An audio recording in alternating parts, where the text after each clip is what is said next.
Sepertinya Bu Utari jaringannya cukup ini ya, sedikit tidak stabil. Jadi nanti saya minta tolong share screen dari Bu Utari, cuman mungkin Bu Utarinya bisa turn off kamera aja kali ya, kalau nanti bermasalah. Oke, baik Bu. Baik, ini hari pertama puasa ya, hari pertama Ramadan nih, bagi yang merayakan. Puasa ya, Rek ya? Aman ya? Aman. Aman, Bu. Baik. Kalau nggak aman pasti sambil tiduran ini ikut medpen-nya nih. Apalagi yang lagi nggak on cam ini nggak tahu saya nih. Ayolah on cam dulu. Ini kita cuman dikit, masa nggak bisa on cam semua.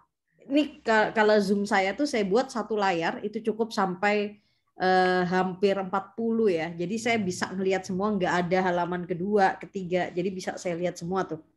Oke, nggak apa-apa Yohana.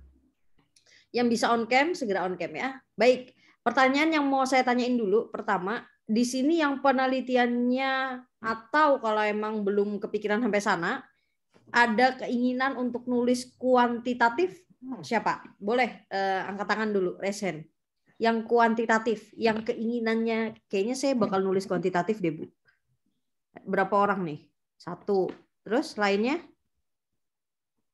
Oke. Yang kuantitatif ya, kemarin kan udah belajar tuh metode tuh. Sekarang saya tanya, yang kuantitatif berapa? Oke, 10, 11, berapa orang nih? Terus? Baik. Cuman 11 ya? Oh, 12. Oke, 12 yang kuantitatif. Dari total ya berarti setengah-setengah ya. Ada setengah-setengah lah kira-kira. Ada sebagian kuantitatif dan ada juga kualitatif. Nah, kenapa kok saya tanya? Karena dalam penulisan skripsinya adik-adik ntar, itu tuh dijadikan 2 format adik-adik. Yang kuantitatif tidak sama dengan kualitatif ya, begitupun sebaliknya. Nah, nanti di sini bakal saya tampilin yang kuantitatif dulu ya, most of panduan di buku pedoman kita itu menyebutkannya kuantitatif. Untuk yang kualitatif, dia bisa dikatakan cukup apa ya, nggak begitu sulit lah ketika mau menirukan yang kuantitatif. Mungkin ada beberapa subbab saja yang harus penulisannya itu beda ya, atau ada yang tidak digunakan dalam kuantitatif, sehingga nanti kita fokus aja dulu di kuantitatif. Nanti saya jelaskan via ini ya, verbal seperti ini untuk yang kualitatif. Oke, bisa dibantu share screen kah? Bu Baik Utari? Bu, sebentar ya. Oke. Ini angkatan berapa Tore? 2018 lah ini. Iya. Mayoritas 2018, Bu. Mayoritas, baik.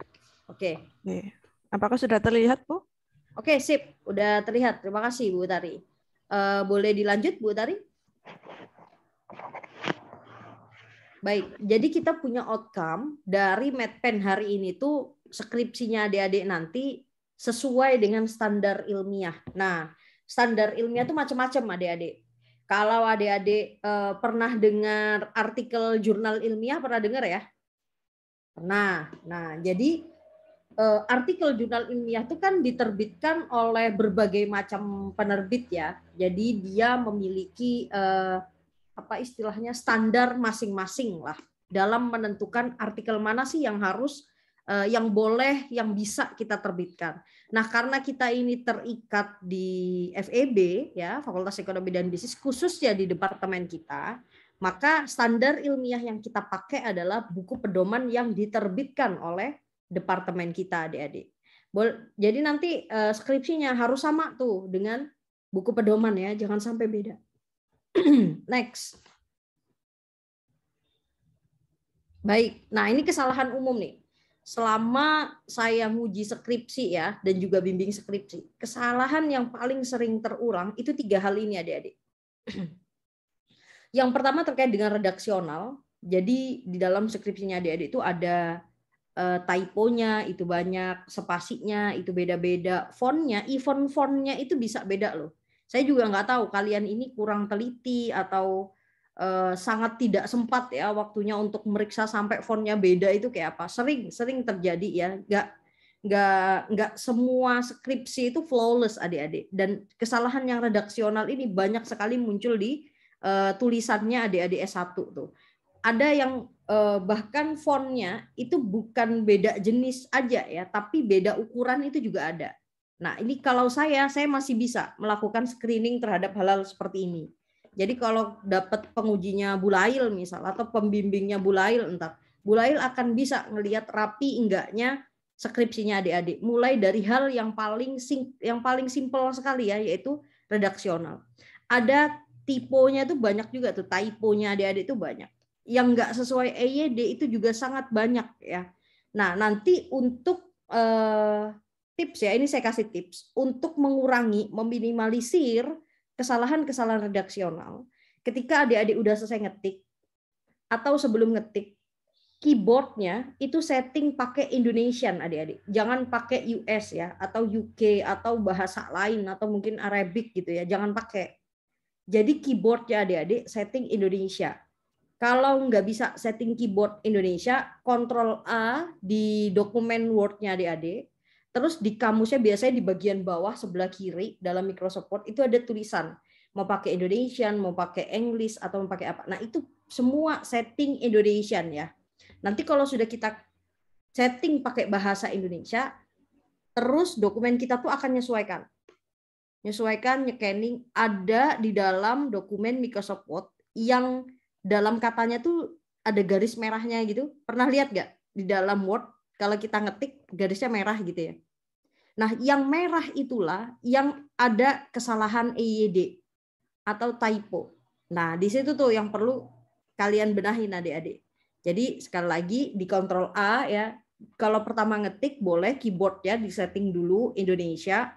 Atau kalau emang udah terlanjur ya, udah ngetik banyak nih, udah banyak Bu kita ngetiknya. Ya udah di Ctrl aja di dokumen Word-nya, baru ntar diganti dari English kamusnya ya, dictionary-nya ke Indonesia. Otomatis Word kita itu akan mendeteksi bahasa-bahasa yang tidak sesuai dengan kamus besar bahasa Indonesia atau kata-kata yang merupakan kalimat serapan seperti entrepreneurship gitu, atau kata-kata singkatan. Misalkan adik-adik nyingkat Badan Pusat Statistik disingkat jadi BPS. Nah, itu nanti dia akan ada garis bawah merah gitu. Karena dia tidak terdeteksi dalam KBBI. Tapi yang lainnya yang sesuai dengan kata-kata dasar kita ya, atau yang ada imbuhannya itu otomatis akan terdetek tanpa garis merah. Gitu ya. Nah, ini perlu nih diperhatikan nih. Terus yang kedua adalah diksi bahasa.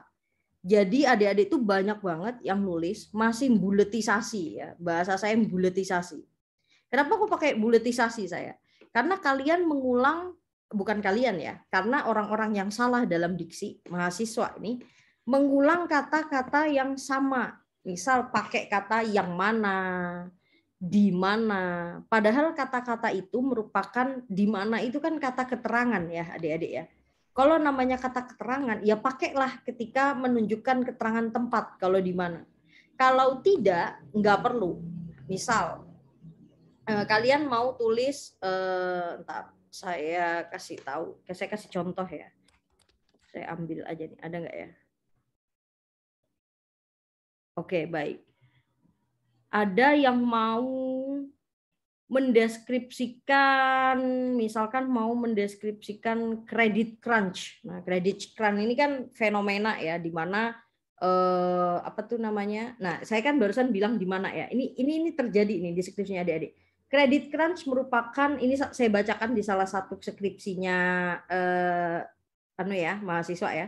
Credit crunch merupakan suatu fenomena di mana terjadi keengganan perbankan untuk menyalurkan kredit pada calon debitur yang pada akhirnya menyebabkan keengganan debitur untuk melakukan pengajuan kredit pada bank tersebut. Nah, kata-kata di mana ini tadi, credit crunch merupakan suatu fenomena di mana terjadinya itu nggak perlu digunakan. Jadi bilang aja, credit crunch merupakan fenomena keengganan perbankan untuk menyalurkan kredit pada calon debitur. Cukup kayak gitu. Jadi di mananya nggak usah dipakai. Yang itu sering banget dipakai tuh sama adik-adik mahasiswa. Kata-kata di mana, kata-kata yang mana. Jadi sesuaikan ya, diksinya tuh sesuaikan. Gaya bahasanya jangan bulet. Langsung aja to the point ya. Baik. Yang ketiga, menyalahi panduan. Nah, skripsinya ini nggak sesuai nih sama standar buku pedoman. Kenapa kok bisa nggak sesuai? Jadi sometimes di bab 2 itu kan kajian pustaka ya. Nah, itu aja dari judul aja udah beda tuh adik-adik mahasiswa tuh, ada yang nulisnya bukan bab 2 kajian pustaka tapi bab 2 landasan teori misal. Nah, itu kan beda ya. Maka hal-hal yang seperti itu jangan sampai kejadian nih di angkatan tutorial MedPen yang sekarang nih. Betul-betul kita perhatikan pelan-pelan apa yang kita tuliskan dengan buku panduan yang udah tersedia. Boleh di next Bu Utari? Nah, ini secara umumnya di semua skripsinya adik-adik, baik kuantitatif maupun kualitatif, harus mengandung hal-hal ini. Jadi ada bagian awal, ada bab 1 pendahuluan, kajian pustaka ya, bukan pakai landasan teori ya. Landasan teorinya entar setelah kajian pustaka. Kajian pustaka, metode penelitian, kita pakai istilah metode penelitian. Nah, padahal tutorialnya tulisannya kepanjangannya tutorial metodologi penelitian gitu ya. Nah, kita pakainya metode penelitian. Yang keempat, hasil dan pembahasan. Kelima, penutup, daftar pustaka dan lampiran. Jadi ini harus ada di dalam skripsi kita yang utuh. Bagian awal apa aja? Boleh di next, Bu Utari. Oke, baik. Oh, baik-baik. Ini saya pakainya satunya bullets ya, satunya numbering. Nah, bagian awal skripsi ini ada kesalahan nih. Jadi ini perlu adik-adik perhatikan. Kayak gini nih, ketika saya pakai bullets, ini nggak boleh adik-adik di dalam karya tulis ilmiah, penggunaan bullets itu dilarang. Semuanya harus pakai numbering. Nah, jadi diperhatikan. Nanti kalau terutama ketika adik-adik nulis di bab 2 ya, sometimes kan mau ngasih misalkan jenis-jenis macam-macam persyaratan dan sebagainya, nggak dikasih numbering tapi dikasihnya bullets. Nggak boleh ya dalam karya ilmiah ya. Jadi di bagian awal, yang pertama ada halaman sampul. Nah, sampulnya gimana? Nanti dilihat pada lampiran buku pedoman. Yang kedua ada lembar persetujuan. Persetujuan ini biasanya yang tanda tangan KPS dan juga KADEP. Kalau di kita kemungkinan, sebentar saya tengokkan di contoh ya di lampirannya. Baik, benar. Pembimbing dan juga KADEP ya, ketua departemen. Kalau pengesahan ada pembimbing dan juga dosen-dosen penguji ya. Terus nanti ada surat pernyataan. Maksudnya pernyataan apa? Pernyataan originalitas skripsinya adik-adik. Kemudian ada riwayat hidup. Ada juga kata pengantar. Nah, kata pengantar itu yang biasanya kalian terima kasih kepada orang tua, kepada significant other lah ya, pokoknya ya pernyataan. Nah, nanti jangan ditulis I want to thank me, only me, because of me. Nah, jangan alay ya nanti ya. Karena skripsi itu akan dicetak gitu, dimasukkan repositori gitu. Nanti kan kalau kita alay, kalian buka ketika kalian sudah lulus, sudah kerja, dapat 5 tahun, 10 tahun, kalian akan geli sendiri ya. Jadi benar-benar pertimbangkan kata pengantar tuh, kalau memang masih pacaran nggak usah dimasukin. Kalau sudah jadi suami istri masukin, nggak apa-apa ya. Kalau pacaran dimasukin, ntar kalian udah putus, jijik kalian megang skripsi ya, habis itu ya. Nah, jadi kata pengantarnya betul-betul yang profesional aja lah, kepada keluarga, jangan kepada idola K-popersnya ditulis ya, karena yang menemani mengerjakan skripsi jangan. Baik, itu saran dari saya saja, tapi selebihnya boleh lah, kalian mau kreatif gitu boleh. Nah, yang keenam ada daftar isi.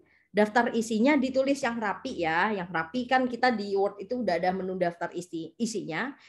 Kemudian semua daftar-daftar ini isi gambar tabel lampiran, dia seharusnya menggunakan spasi 1.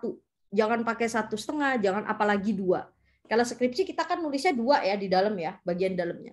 Tapi semua yang daftar-daftar ini pakai spasi 1 adik-adik. Mungkin nanti ada unsinkron ya antara apa yang saya omongkan dengan buku pedoman yang ada di departemen beberapa. Nah, karena buku pedoman yang ada di departemen itu setelah ini akan melalui perbaikan adik-adik. Dan kebanyakan kalau daftar-daftar di buku pedoman manapun, karya tulis ilmiah manapun, dia pakai spasinya 1. Jadi nanti buat semuanya pakai 1. Yang sering dilupakan adalah, dan setiap daftar ini, daftar isi, gambar, tabel, lampiran, singkatan, dia kasih halaman halaman satu gitu ya, daftar isi, gambar, tabel. Walaupun misal kalian hanya pakai gambar itu 1 biji gitu, ya tapi tetap aja daftar gambarnya harus dibuat dalam 1 halaman ya. Jangan dibuat dijadikan satu gitu dengan daftar isi, atau daftar gambar jadikan satu dengan daftar tabel. Jangan sampai ya semua dibuat satu.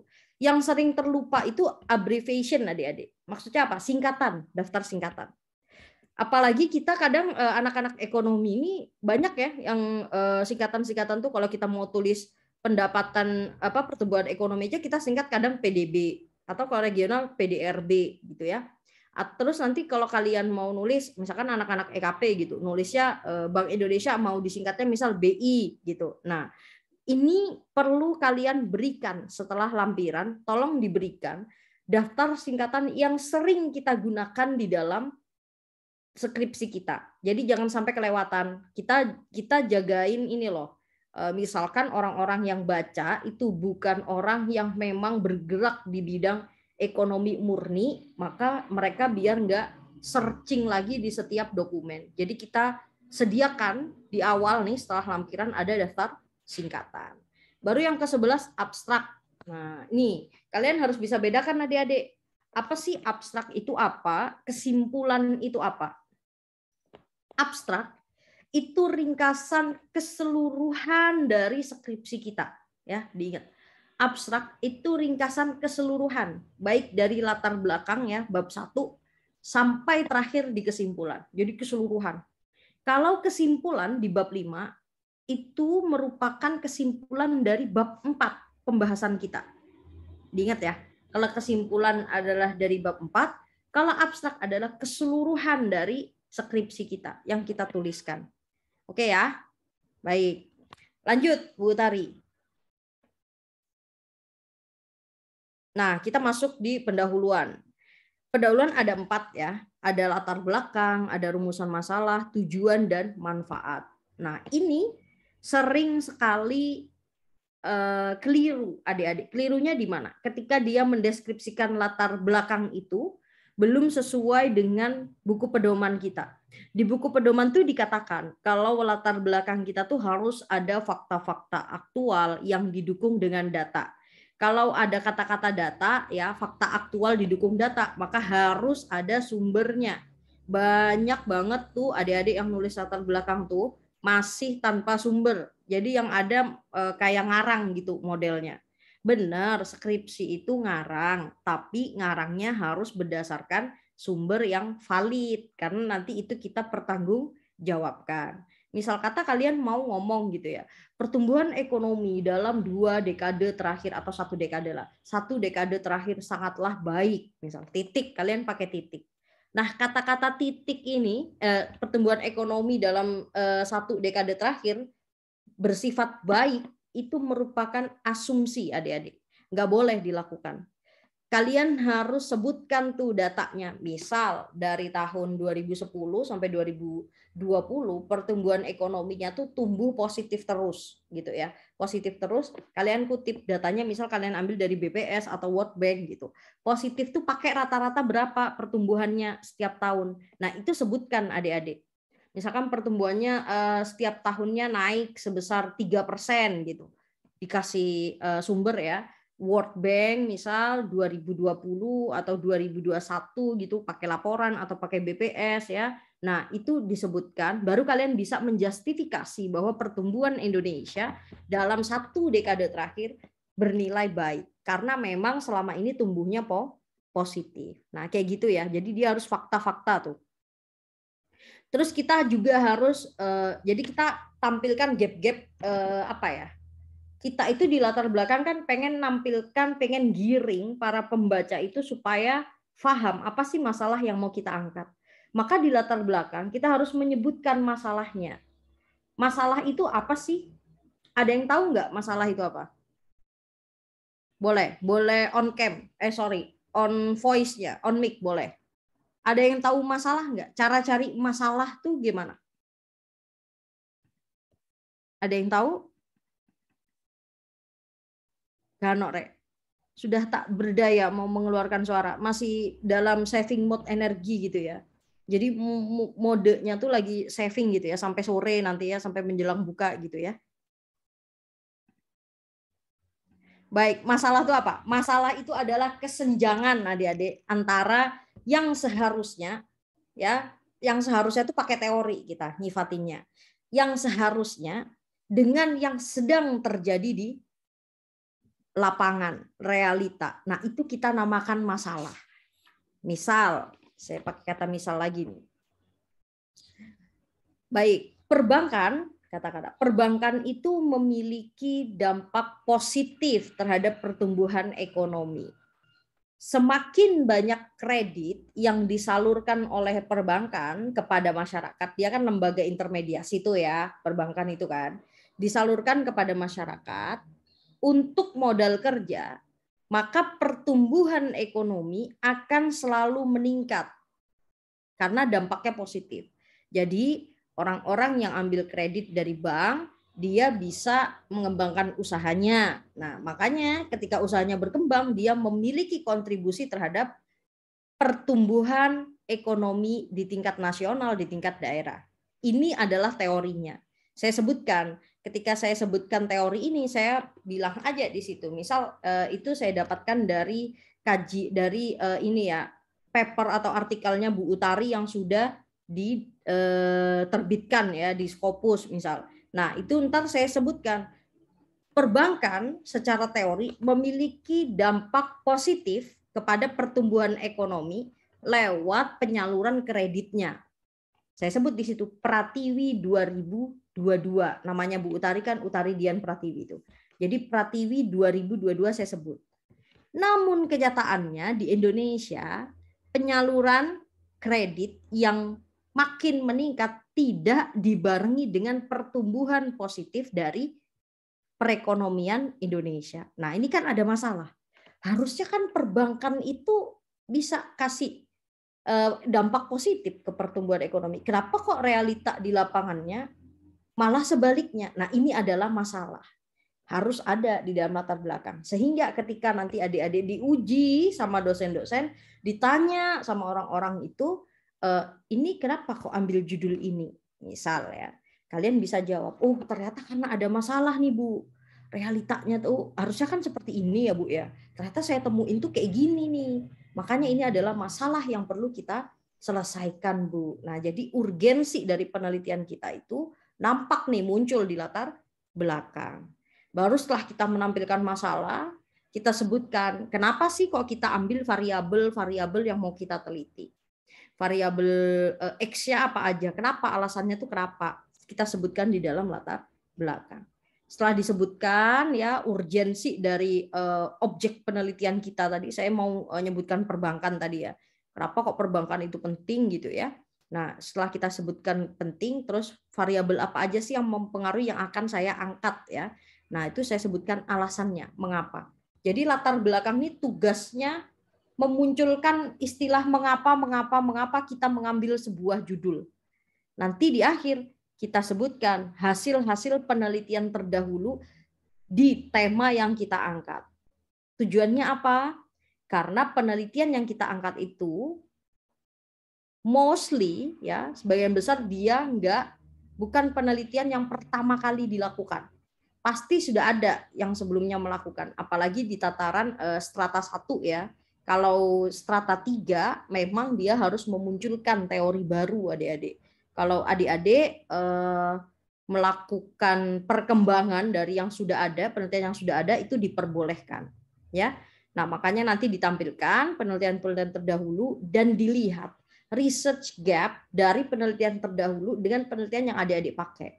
Research gap itu setidaknya ada 4 ya, mungkin sebelumnya udah diajarin ya. Jadi kalian bisa membedakan penelitian yang kita lakukan saat ini dengan penelitian terdahulu, at least dari misal ada methodological gap, ada populasi and sample gap, ya ada 2 sudah. Terus yang ketiga ada theoretical gap, yang keempat ada empirical gap. Kalau empirical gap, dia berarti adanya inkonsistensi hasil penelitian terdahulu.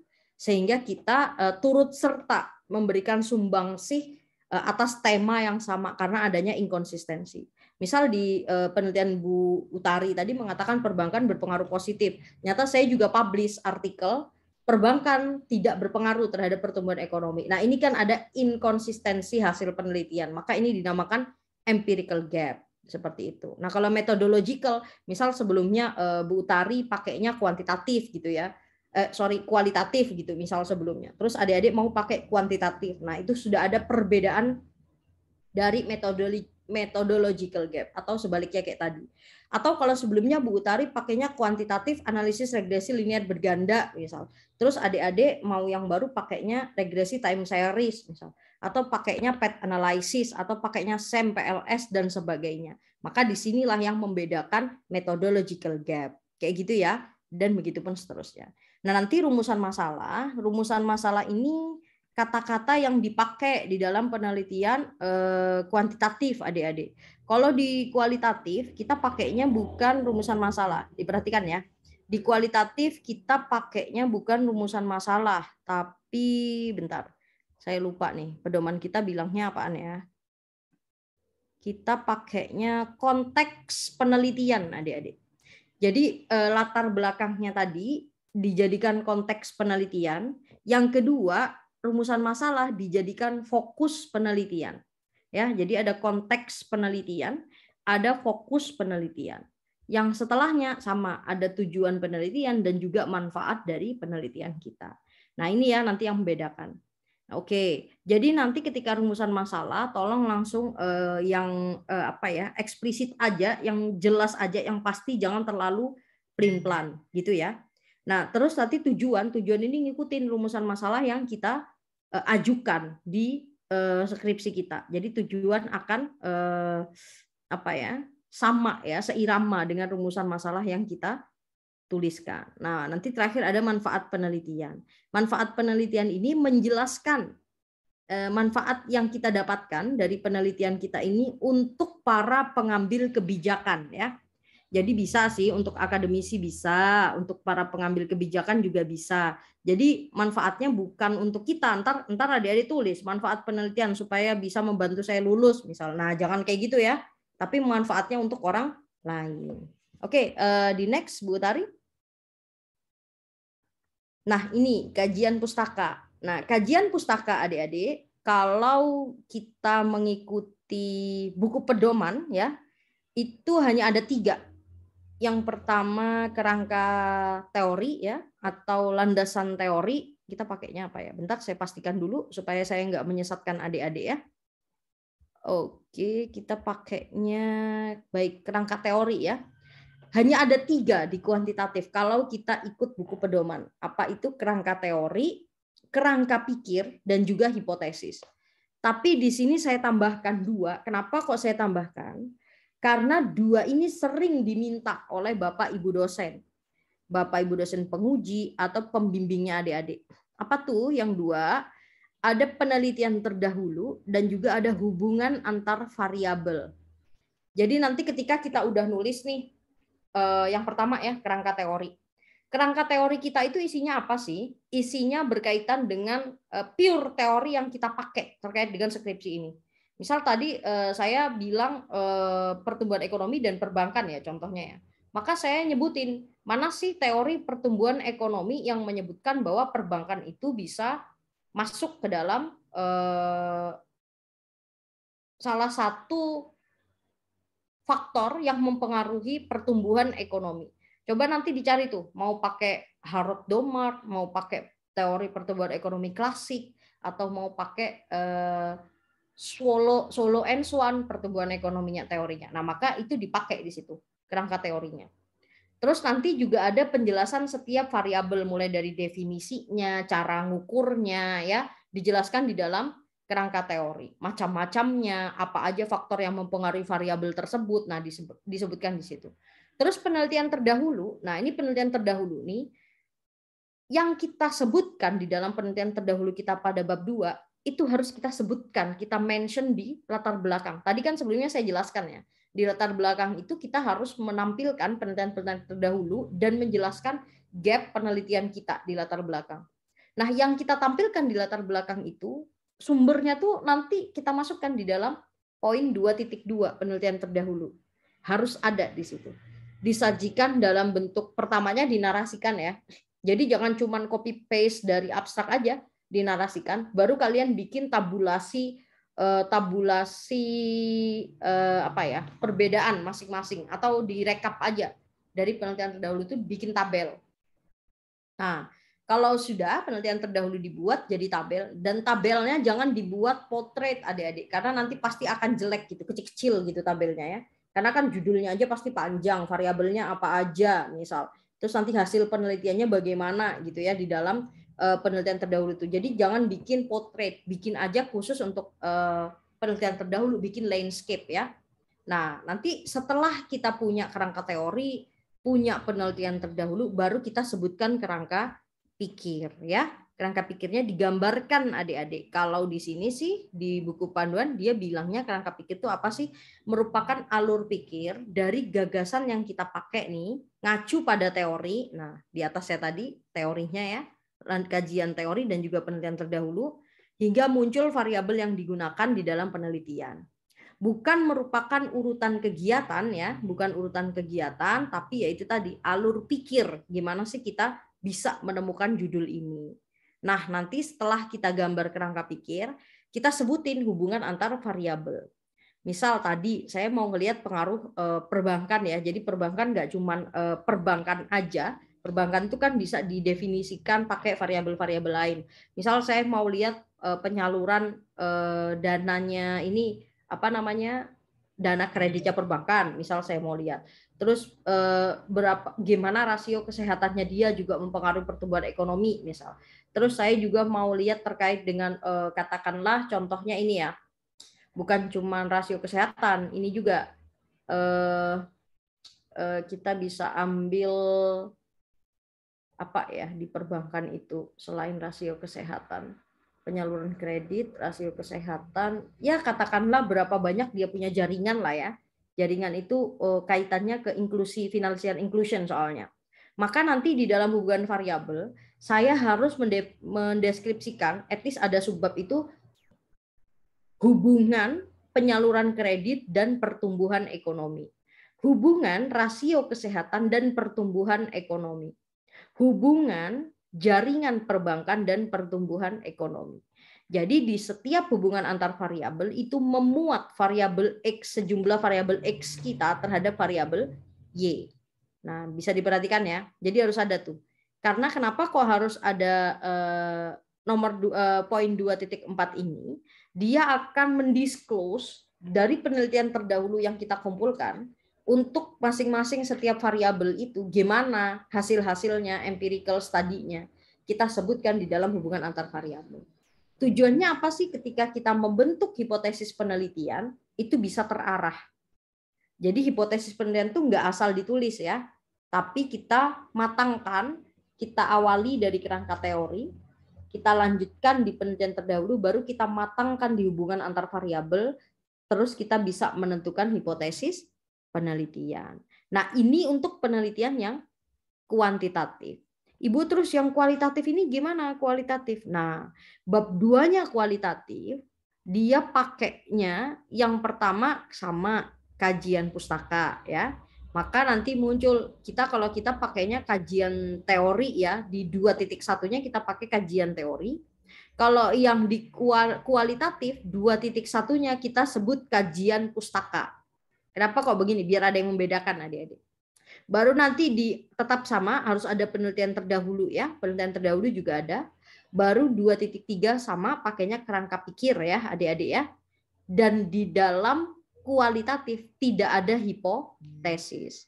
Hipotesis itu hanya untuk penelitian kuantitatif. Jadi nanti tidak perlu nih 2.4 dan 2.5-nya tidak perlu di dalam penelitian kualitatif ya. Next, Bu Tari. Baik. Nah, terus yang ketiga, metodologi penelitian. Ada 6 hal ya, dan yang kuning inilah yang nanti akan dimodifikasi pada penelitian kualitatif ya. Yang pertama 3.1 pendekatan penelitian. Jadi mau pakai kuanti atau kuali gitu. Nanti disebutkan pendekatan penelitiannya. Dan alasannya kenapa kalian pakai pendekatan penelitian tersebut.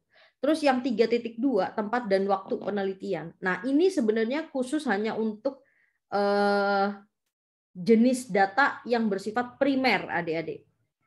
Jadi kalau kita primer, kadang lokasi kita tinggal itu kan di Malang ya, tapi karena datanya itu primer, kalian misal neliti se-Jawa Timur, maka kalian pergi tuh ke Surabaya, ke Sidoarjo, ke Blitar, ke Kediri, misal kalian akan putar-putar ya, nyari data, misal kalian turun lapang, maka sebutkan tempat penelitian kalian itu di Jawa Timur, di kota-kota besar ya, dalam kurun waktu berapa lama kalian ambil data, melakukan penelitian. Tidak cuma ambil data, mulai dari kalian ngajukan proposal itu sampai kalian selesai ya, nanti disebutkan di situ. Nah, untuk jenis data-data sekunder yang kalian ambilnya dari website ya, itu sebetulnya tidak diperlukan subbab ini. 3.2 ini sebetulnya tidak diperlukan. Tapi ada beberapa dosen yang tetap menginginkan sesuai buku pedoman. Jadi kalian harus tetap nulis tuh tempat dan waktu penelitian. Maka untuk yang sekunder, tempat dan waktu penelitiannya adalah tempat di mana kalian berada, domisili, mostly mengerjakan skripsi kalian. Nah, jadi kalau misalkan kalian tinggalnya di Jakarta, tulis saja tempat dan waktu penelitiannya dilakukan di Jakarta dengan sumber data sekunder yang diambil dari internet. Gitu. Tapi kalau kalian di Malang ya sebutkan kalian di Malang, gitu ya. Jadi tempat dan waktu penelitian ini adalah kalau kalian datanya primer, di mana kalian mengambil data ya, sehingga kalian putar-putar tadi ya ke berbagai tempat. Kalau kalian pakainya data sekunder, di mana kalian mengerjakan penelitiannya kalian. Nah, tuh tempat dan waktu. Terus yang ketiga, definisi operasional. Ini sering banget keliru adik-adik di skripsi kuantitatif. Kelirunya di mana? Kalau definisi operasional itu kita sudah tidak lagi mengutip para ahli. Jadi definisi operasional itu harus disesuaikan dengan batasan penelitian kita masing-masing. Kalau tadi saya bilang penyaluran kredit perbankan, ya, kan pasti saya nentuin nggak selama ini semuanya ya, misal ada batasan tahun. Katakanlah penelitian saya dari 2010 sampai 2021 gitu, saya bilang. Maka definisi operasional kita ya terkait dengan penyaluran kredit ya. Dan di sini saya ambilnya bank konvensional misal. Saya sebutkan di dalam definisi operasional kita jumlah kredit yang dikeluarkan oleh perbankan konvensional di Indonesia dalam kurun waktu 2010 sampai 2021 yang diukur dalam satuan rupiah atau yang dinyatakan dalam satuan rupiah. Mau ditambahin lagi lebih jelas bisa. Yang didapatkan dari website OJK dan dinyatakan dalam satuan rupiah. Nah, ini adalah definisi operasional. Kata-kata operasional itu sudah bukan lagi teoritis ya, tapi kita berdasarkan pada keadaan di lapangan yang kita gunakan. Menyesuaikan setiap penelitian kita. Maka definisi operasional antar adik-adik pasti akan berbeda walaupun subjeknya sama ya. Misalkan Bu Utari juga melakukan penelitian tentang penyaluran kredit perbankan. Tapi Bu Utari tahunnya 2005 sampai 2022 misal, lebih lama dari saya. Maka definisi operasional yang dituliskan Bu Utari ya disebutkan yang diambil dalam yang dikeluarkan dalam periode waktu 2005 sampai 2022. Kalau saya tadi kan yang disalurkan dalam periode waktu 2010 sampai 2021. Nah, gitu. Jadi tiap definisi operasional itu sudah beda antar masing-masing penelitian. Tidak lagi di situ nanti dituliskan. Misal kalian mau ambil buku di MenQ gitu ya, sumbernya kalian tulisin lagi situ MenQ 2012 misal. Nggak bisa ya, karena definisi operasional bukan lagi teori. Setiap teori udah kita ungkapkan di bab 1 dalam kajian teori, ya itu udah kita sebutkan di situ secara jelas. Jadi ketika definisi operasional itu mulai masuk kepada operasionalisasi penelitian kita. 3.4 ada populasi dan pengukuran sampel. Nah, kemarin kan udah diajarin ya bab 3 ya, nanti dituliskan di sini. Terus ada metodologi pengumpulan data dan yang terakhir adalah metode analisis data. Ibu, bedanya apa terusan nih dengan yang kualitatif? Nah, maka yang kualitatif yang pertama sama adik-adik, pakainya 3.1 itu pendekatan penelitian kalau kuantitatif. Terus nanti 3.2-nya bukan tempat dan waktu penelitian lagi, tapi unit analisis dan penentuan informan. Nah, kalau di kualitatif kan kita bilangnya bukan sampel penelitian, tapi informan ya. Nah, jadi dijelaskan nanti di dalam poin unit analisis dan penentuan informan di 3.2 itu. Kenapa kok unit analisisnya dipilih? Kenapa kok informannya itu dipilih? Nah, itu disebutkan di situ ya nanti ya. Nah, terus di 3.3, kalau kita ada definisi operasional di dalam kuanti, maka kualitatif dihapus definisi operasionalnya. Langsung pada metode pengumpulan data. Tapi metode pengumpulan datanya, kita nggak pakai tulisan metode, tapi pakainya teknik pengumpulan data. Yang 3.6 ini, kalau di kualitatif, jadinya 3.4 ya, teknik analisis data. Nah, ini di sini, teknik analisis data. Nah, cuman di kualitatif ada tambahan 3.5. Apa itu? Triangulasi data ya. Jadi subbab ya, dia ngatakannya di buku pedoman kita adalah pengecekan keabsahan temuan. Nah, jadi nanti gimana kalian melakukan data yang udah kalian ambil itu di dalam kualitatif. Misal adik-adik pakai interview ya. Terus adik-adik interview saya misal sebagai informan. Gimana caranya adik-adik memastikan apa yang saya ucapkan itu adalah hal yang benar. Jadi kalian harus memastikan saya itu trustworthy-nya itu dari mana. Maka harus dilakukan pengecekan keabsahan temuan. Nah, maka misalkan kalian interview saya ya berkaitan dengan kegiatan di departemen, misal di departemen kita, karena saya kan staf jurusan, jadi masuklah sebagai informan kalau misal penelitiannya berkaitan dengan departemen gitu. Kalian interview saya sebutkan gini nih, biasanya tutorial MedPen itu diadakannya setahun 2 kali, misal saya menceritakan. Maka kalian harus mengecek nih, absah nggak sih, benar nggak sih apa yang dikatakan Bu Lail. Kalian bisa cek pakai triangulasi datanya, tanya langsung ke ketua departemen bisa. Atau kalian tanya ke bagian kaur akademik itu bisa juga. Atau kalian lihat dokumen-dokumen yang berkaitan dengan tutorial MedPen mungkin yang diterbitkan sama HMJ dan sebagainya, itu juga bisa dilakukan. Yang jelas di 3.5 harus ada ya di dalam kualitatif, yaitu pengecekan keabsahan temuan. Baik, lanjut Bu Utari.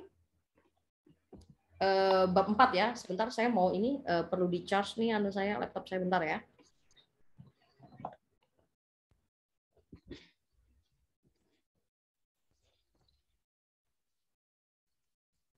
Baik, hasil dan pembahasan. Jadi kalau hasil dan pembahasan, kita ada 3 poin adik-adik. Yang pertama adalah 4.1 hasil penelitian. Yang kedua pengujian hipotesis, dan yang ketiga adalah pembahasan. Nah, hasil penelitian itu menggambarkan objek penelitian kita. Jadi kita sebutkan nanti semua jenis penelitian, baik yang kuantitatif maupun kualitatif, atau baik yang menggunakan hipotesis maupun tidak menggunakan hipotesis, harus menyajikan hasil penelitian berupa deskripsi data ya, yang meliputi data utama masing-masing variabel dan data hasil uji statistik dan hasil penunjang ya. Jadi misal saya tadi pakai penyaluran kredit dan juga saya pakai pertumbuhan ekonomi ya, maka di dalam hasil penelitian saya sebutin gimana sih pertama gambaran umum objek penelitian dulu nih. Di dalam hasil penelitian tuh kita sebutkan dulu objek penelitian kita. Nah, maka pertumbuhan ekonomi di Indonesia tuh dalam 1 dekade tuh gimana? Saya ceritakan, saya tampilkan datanya, dan saya analisis. Jadi nggak cuman menampilkan tabel gitu aja ya, tapi saya baca, tabelnya tuh saya baca. Misal naiknya berapa persen, turunnya berapa persen, nah itu saya baca. Nah, setelah saya sebutkan gambaran umum objek penelitian, saya tampilkan hasil-hasil statistik yang udah saya running ya. Kalau kata tadi saya pakainya regresi time series, misalnya pakainya VAR gitu, vector auto regression, maka saya tampilkan hasilnya tuh, saya tampilin dan saya interpretasikan. Tidak hanya saya baca aja, misal ini koefisien determinasinya sebesar 50% misal, atau ini kurang signifikannya kurang dari 0,05 misal. Nah, itu artinya apa? Itu harus kita sebutkan. Kalau kurang dari 0,05 berarti dia dapat dinyatakan signifikan. Artinya penyaluran kredit berpengaruh positif terhadap pertumbuhan ekonomi. Nah, misalkan gitu. Kalau dia di atas 0,05 berarti dia tidak signifikan. Nah, disebutkan artinya tidak signifikan ya penyaluran kredit tidak mempengaruhi pertumbuhan ekonomi. Jadi tidak cuma dibaca angka-angka tapi harus diinterpretasikan. Nah, terus pengujian hipotesis ya, tadi yang saya sebutkan Kak Utari, ini ke N ini ya, share screen-nya ke N. Baik. Nah, ini pengujian hipotesisnya. Nah, itu disesuaikan. Adik-adik pakai metode penelitian apa, pengujian hipotesisnya apa, nah nanti ditampilkan. Sebenarnya pengujian hipotesis ini bisa dijadikan satu dalam hasil penelitian adik-adik untuk meringkas ya, karena hasil penelitiannya itu juga menampilkan hasil-hasil statistik yang tidak hanya asumsi-asumsi klasik ya, atau asumsi-asumsi sebelum kita melakukan metodologi penelitian. Misal kalau dalam regresi time series ada stasioneritas dan sebagainya, tapi juga bisa langsung dimasukkan hasil-hasil hipotesis kita, bisa kita masukkan langsung. Jadi dia kalau saya menilainya bukan hal yang wajib ya dalam pengujian hipotesis. Cuman nanti adik-adik, karena pengujian hipotesis ini bisa kita masukkan di dalam hasil penelitian dan harus kita interpretasikan bersama. Cuma nanti adik-adik dipastikan harus disesuaikan dengan keinginan dosen pembimbingnya masing-masing, maunya gimana. Kalau beliaunya menghendaki ada pemisahan antara subbab hasil penelitian dengan pengujian hipotesis, maka lakukan. Tapi kalau beliaunya ingin menggabungkan, maka gabungkan ya. Ikut apa kata dosen pembimbingnya. Tapi tetap kita harus mengetahui pedomannya ya. Baru nanti muncul pembahasan. Nah, ini krusial ya adik-adik ya. Nilai kedalaman skripsi kita itu ada pada pembahasan. Jadi kalau adik-adik bisa baca hasil statistik, bisa menginterpretasikan secara ringkas ya, kayak tadi berpengaruh tidak berpengaruh. Pembahasan inilah yang mengukur seberapa kritis sih adik-adik itu selama ini. Nah, maka nanti kalau misalkan penyaluran kreditnya tidak signifikan, misal tidak berpengaruh gitu. Nah, kenapa alasannya tidak berpengaruh? Itu sebutkan di dalam pembahasan. Makanya di sini disebutkan apa sih maksud dari pembahasan itu? Berupa ulasan atas hasil temuan nih di bab 4.1 tadi untuk menjawab secara ilmiah permasalahan yang menjadi objek penelitian. Harus diinterpretasikan, dibandingkan dengan hasil-hasil empirik lainnya, serta diberikan argumen yang didasari oleh fakta pendukung. Jadi kalau misalkan tadi penyaluran bank ya terhadap pertumbuhan ekonomi hasilnya nggak signifikan, kita sebutkan dulu nih berdasarkan pada hasil tabel sekian ya, hasil statistik dia tidak berpengaruh, dan kemudian hasil penelitian ini tidak sejalan dengan penelitian penelitian terdahulu, penelitian miliknya Bu Utari misal tidak sejalan. Terus di sisi lain dia sejalan dengan penelitian miliknya siapa gitu ya, katakanlah si Zamzami melakukan penelitian gitu, maka dia sejalan dengan penelitiannya Zamzami 2021 misal. Nah, maka disebutkan sejalan, tidak sejalan dan sebagainya, itu disebutkan.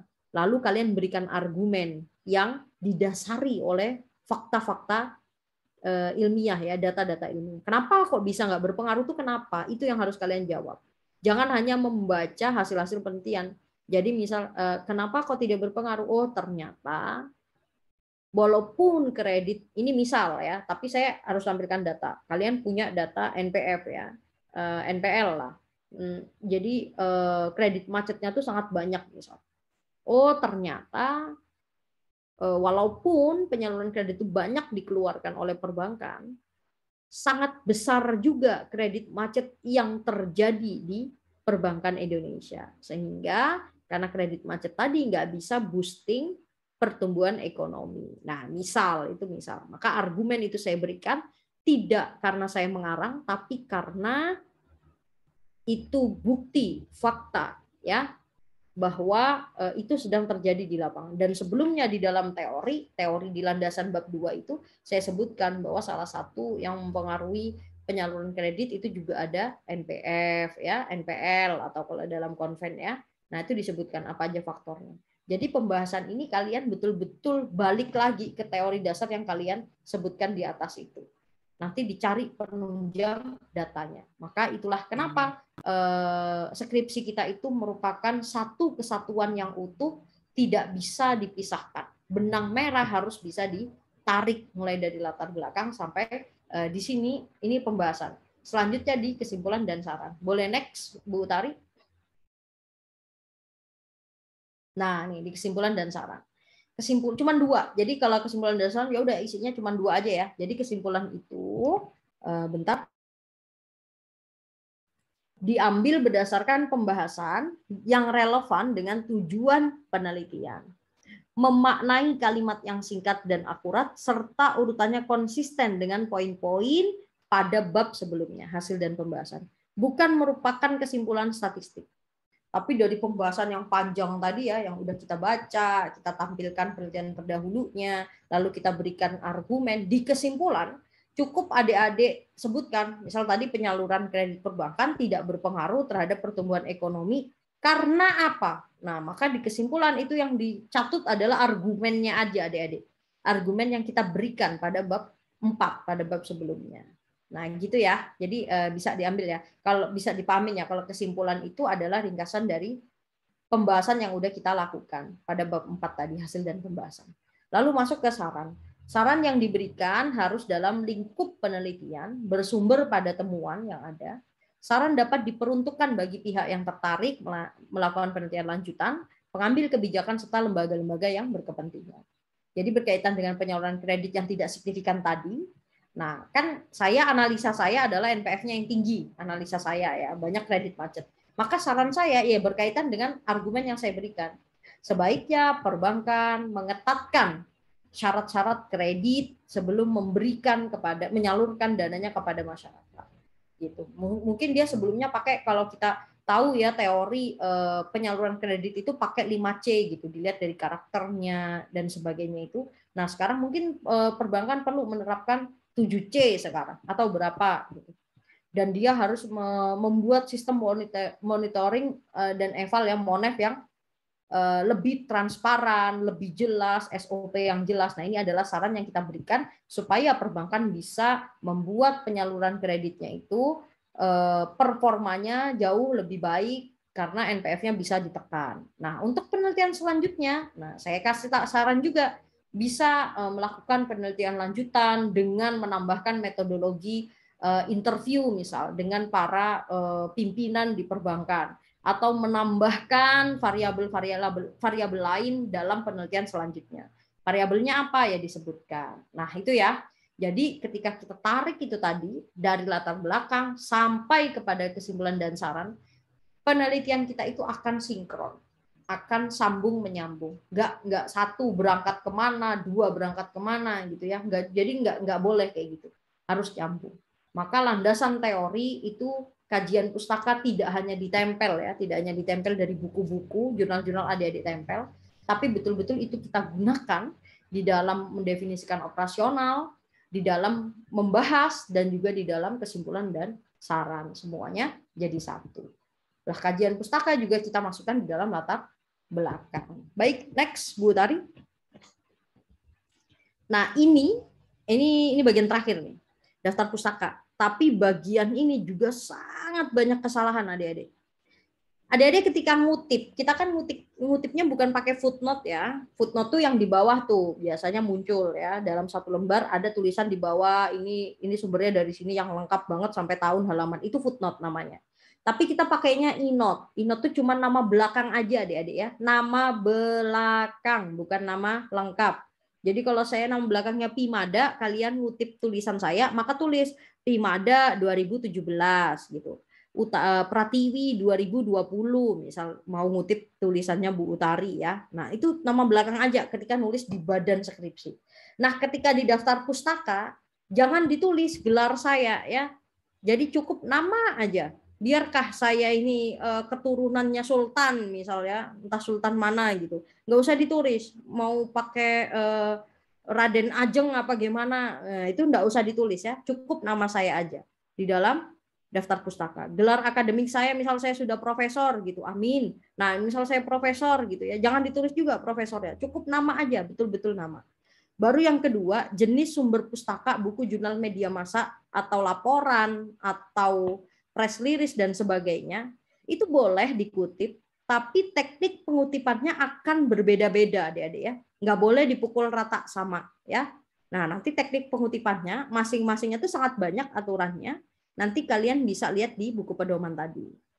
Nah, yang terakhir, saya menyarankan kalian tidak mengutip secara manual, ya.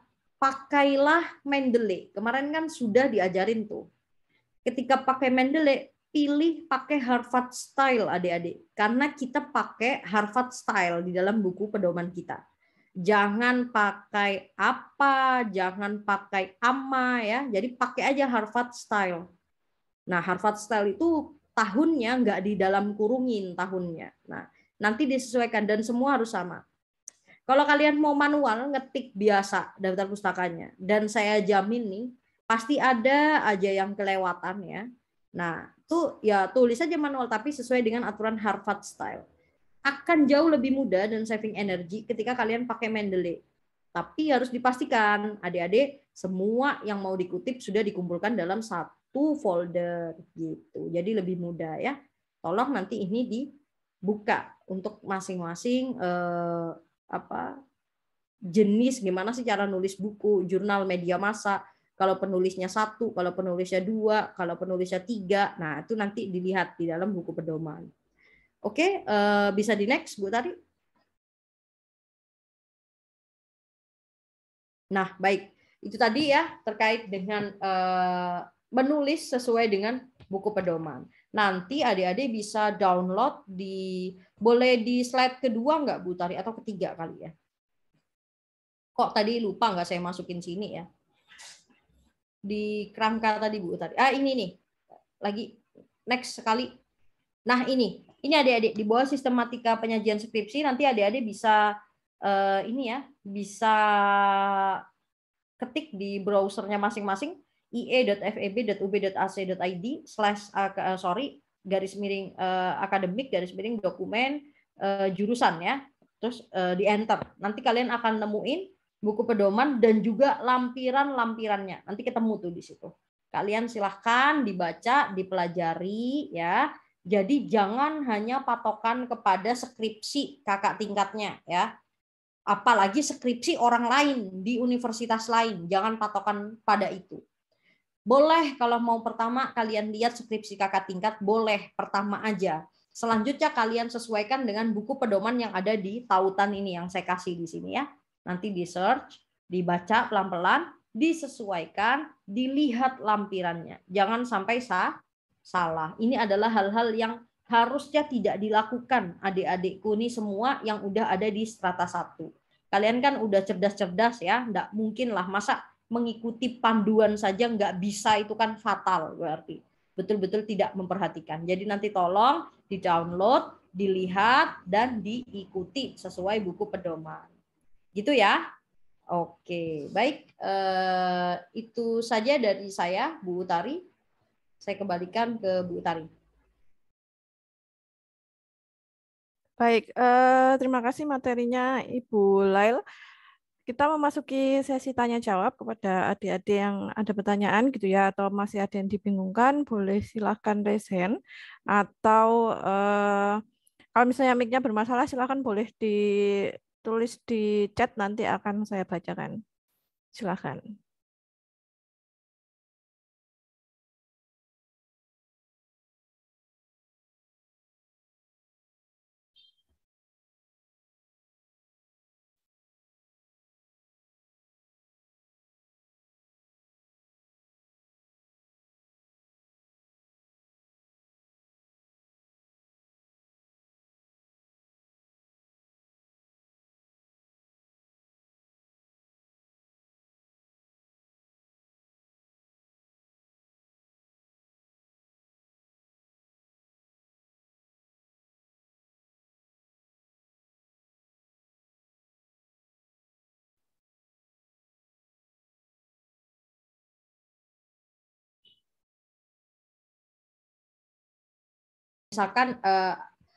Misalkan adik-adik nulis covernya aja itu diatur ya betul-betul nih ini yang kayak gini tulisannya pakai fontnya besar semua, studi padanya seperti ini, skripsi disusun sama siapa, syarat ini gimana logonya ditaruh di mana, itu diatur juga.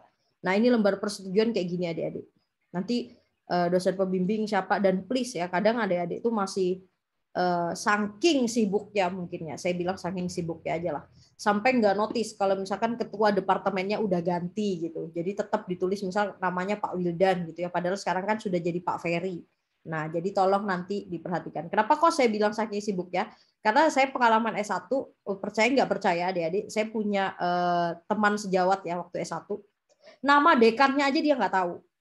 Bayangin, kuliah 4 tahun, nama dekannya itu lo nggak tahu, padahal nggak ada pergantian dekan. Nah, makanya saya takutnya itu juga terjadi di adik-adik. Jadi please tolong diperhatikan ya, siapa pejabat-pejabat yang saat ini sedang menduduki jabatan di kampus ya, nanti bisa disesuaikan. Terus susunan dewan penguji ini juga tolong adik-adik juga jangan sampai salah gelar ibunya, bapaknya ya. Juga NIP-nya ini kita ada di website-nya FEB, itu ada namanya lengkap dengan gelarnya dan juga lengkap dengan NIP atau NIK ya. Nanti dilihat aja, disesuaikan. Pokoknya jangan sampai salah. Kenapa sih kok jangan sampai salah? Kadang ada dosen yang tersinggung, itu ada. Kalau saya sih saya nggak tersinggung. Kalau gelar salah sih nggak ada masalah ya. Yang penting nama jangan sampai salah lah. Masa 4 tahun kuliah dengan saya nyebut nama saya aja masih salah. Kalau nama jangan sampai salah. Kalau gelar masih bisa lah dibenahinnya.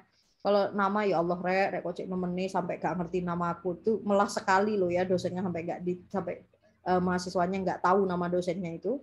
Nah ini sampai kayak gini diatur ya, jangan sampai salah, pelan-pelan aja disesuaikan.